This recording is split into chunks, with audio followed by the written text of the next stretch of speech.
All heart, grit and grind.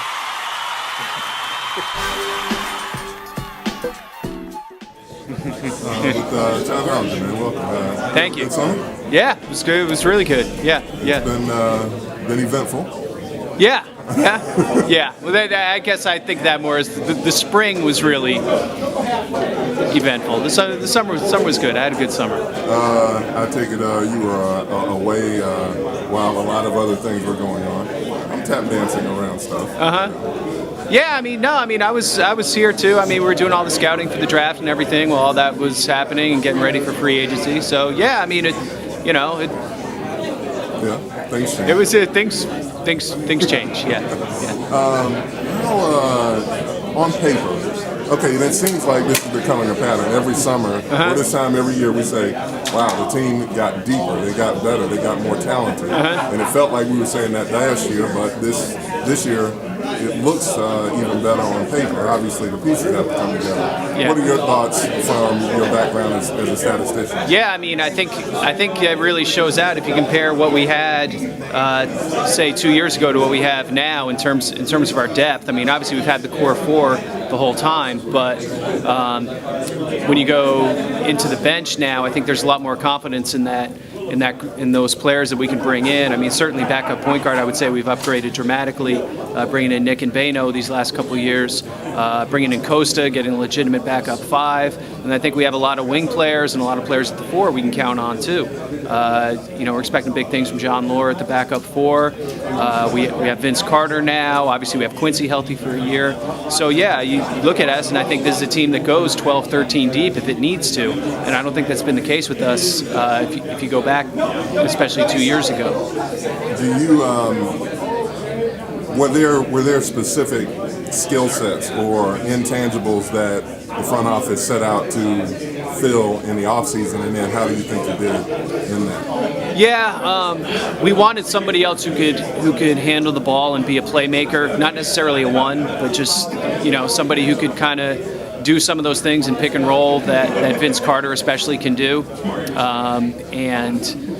we didn't really have that element on the wings a year ago, so we're hoping Vince can provide that dynamic.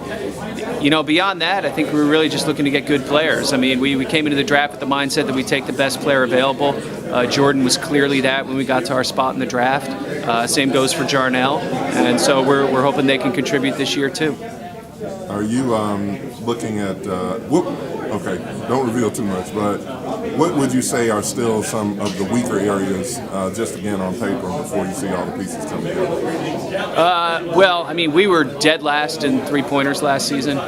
We expect to make up some of that with some of the changes in our personnel this year. Obviously, having John come in as a stretch four, play some more minutes will help us. Vince shot a huge number of threes last year.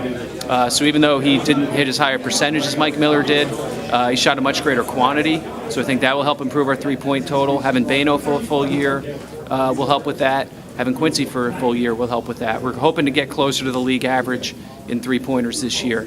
Our percentage was fine last year. We just took very few. That's why we were last in three-pointers. So hopefully we can take more threes and more good threes, not just dribble up and chuck them, obviously, but corner threes, corner threes, quality open threes. There's some guys in this team who even above the break are really good three-point shooters. Some other guys maybe not so much, but just quality good looks in the flow of the offense. If you are the numbers kind of guy, so to speak, in the front office, I like the addition of Trevor Mawad as the mental conditioning coach. Can you kind of talk a little bit about, from your perspective, maybe what he brings to the team? Yeah, I'm as the numbers guy, maybe I'm not the best guy to talk about that, but I just think anything that can help our players and develop the players we have. I think that's been one of Robert's real focuses with this team, this offseason especially, is investing everything we can in the players we already have to make them the best they can be. And I think that's just one more plank in that. How much more of a progression are you looking for Mike Conley to take, offensive as far as scoring this year? Yeah, I mean, we have our post players, and they need the ball, and I think Mike does a great job of juggling that responsibility versus looking for his own offense. And I think there's going to be opportunities for him to really be the main guy out there when we go to certain units. In the flow of the game, when Zach is out, when Mark is out, the floor is going to be more open for him in those spots to create more stuff, do more things off the dribble. There's going to be more room for him in those situations. So that's when I would really look for him to step up. And is there obviously some older players on this team? Harder look at numbers and minutes and production for guys past a certain age. Is that just something that this organization has to do with some of the guys now? Meaning, if you look at players historically, kind of where the dip comes and how do you maximize a guy at a certain age? Well, I mean, we spent a lot of time certainly studying with Zach and Tony, especially because we did their contracts the last 2 years. What we can expect from their performance in coming years. With Tony, one of the big variables we saw was that he played very few minutes in his 20s, so he actually had much less wear and tear on his body than a typical player of his age.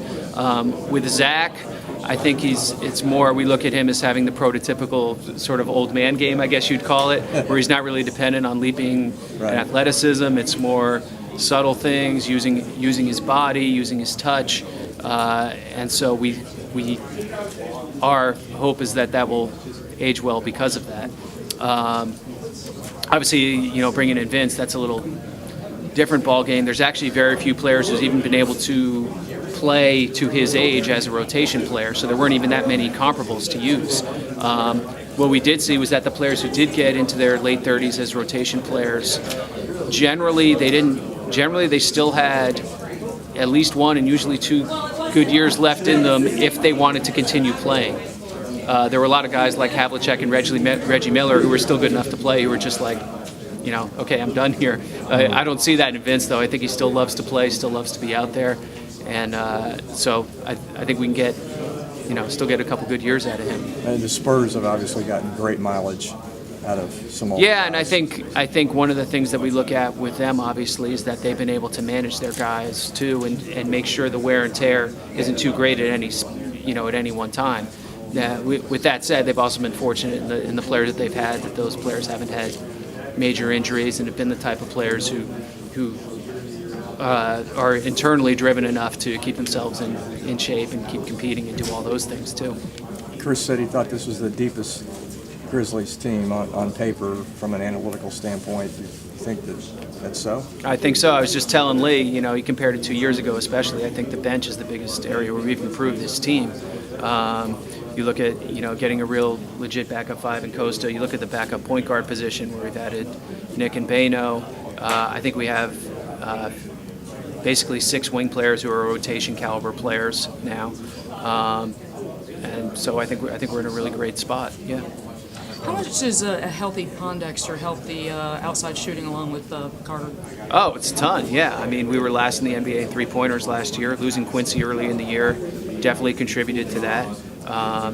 Vince, in terms of three-point frequency, takes a lot more than anyone we had on our team last year. And so I think he'll help just with that. I mean, obviously, so our issue last year, we were last in three-pointers. We were okay in percentage, but we were last by far in just the sheer quantity. I think we just have more players now who are capable of taking and making that shot and putting more pressure on the defense to get out to them. I think playing John Laura as a stretch 4 certainly is a factor with that. I think having Quincy available at the 3 for a full year obviously will impact that. Hopefully he's available for a full year. Having Bano for a full season and then adding Vince obviously is huge too. You guys have 14 guaranteed spots. You have 1 left. Yes. Are you looking in camp to add a 15th, or are you wanting to keep that flexibility there? We'll see how it goes. I mean, we have several players who could potentially get that spot if they show us something these next few weeks, or we can opt to keep it open. there's obviously you like having the flexibility of that open spot, but if someone comes out there in camp and really earns it, we just can't, we just decide we can't lose that guy, then that's going to change our calculus.